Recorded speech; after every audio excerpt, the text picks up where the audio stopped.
From the 4 major Dragon Ball stories, there have been a number of villains that fans have gravitated towards and called their favorites. Whether it's Demon King Piccolo, Cell, Majin Buu, or Goku Black, all are valid choices to be someone's favorite. Now there are some villains who shouldn't be anyone's favorites, but those are few and far between. Most of Dragon Ball's villains have some qualities that rightfully place them as a fan favorite, but I think we'd be kidding ourselves if we think anyone is close to Frieza. Now in the Super anime, he was an ally of Goku in the Tournament of Power, and we didn't see any backstabbing or betrayal. Then in the Dragon Ball Super Broly movie, Frieza is the one responsible for bringing Broly to Earth, but his wish with the Dragon Balls was more of a gag than anything. He did not pose a real threat to Goku or Vegeta, so for a while, I thought that the writers would find a way to waste another character's potential as they had done so many times in Super. I mean, how could you turn Frieza into a joke? Seeing where he came from, it just wouldn't make sense. But his most recent appearance in the manga has made me slightly hopeful for his future. He is now far stronger than seemingly any mortal in Universe 7 and trained in a different dimension. So not only do the Z Fighters have to eventually catch up to Frieza, but at some point we'll have to see this other dimension Frieza spoke about. So I'm glad that he feels like a real threat again, but this is not what made him the best villain in the franchise. For that, you'd have to go back to the Namek saga. So after losing a number of their friends and barely escaping the battle of their lives, Gohan and Krillin make their way to Namek to find a set of Dragon Balls to revive their fallen comrades. But before they could even get to Namek, Frieza was already there collecting the Dragon Balls. And the first time any of the main cast saw Frieza, it was just as he was flying by. But Gohan and Krillin could sense just how much more powerful he was than Vegeta immediately, and their entire plan had to change. And that leads me to what I believe is one of Frieza's greatest qualities as a villain. For the majority of the time that the Z Fighters were on that planet, Frieza didn't do anything. He didn't play a game of cat and mouse with Gohan and Krillin, and when Vegeta took the Dragon Balls, Frieza didn't chase him immediately.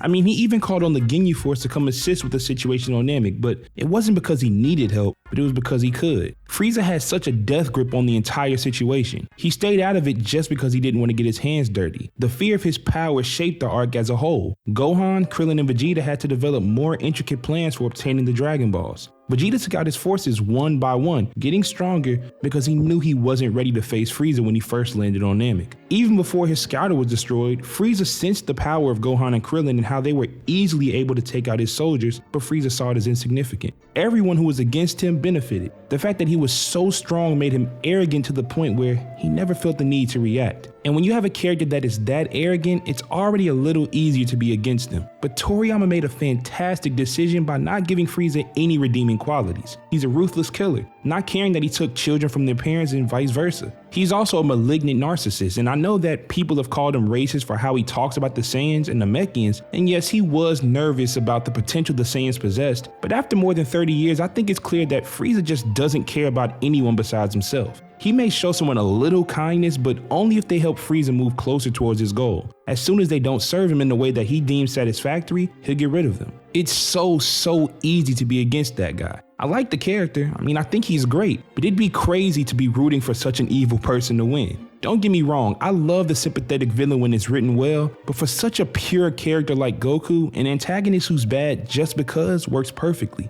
Goku represents hope. He literally says, "I am the hope of the universe. I am the answer to all living things that cry out for peace." Whereas Frieza represents despair. He killed all of the Namekians outside of Piccolo, he stopped the Z Fighters from wishing all of their friends back. Every time it seemed like they could beat Frieza, he just up and transformed, eliminating all possibilities of a victory, and when Vegeta thought he was on the verge of avenging his entire race, that was taken away as well. To me, Frieza is by far the best villain in Dragon Ball and is one of my all-time favorite antagonists in fiction. If you enjoyed this video, please click the like button and let me know if you think Frieza is the best villain in Dragon Ball. If this is your first time on the channel, subscribe so you know when I upload more videos like this, but until then, this is BigTune and thanks for watching.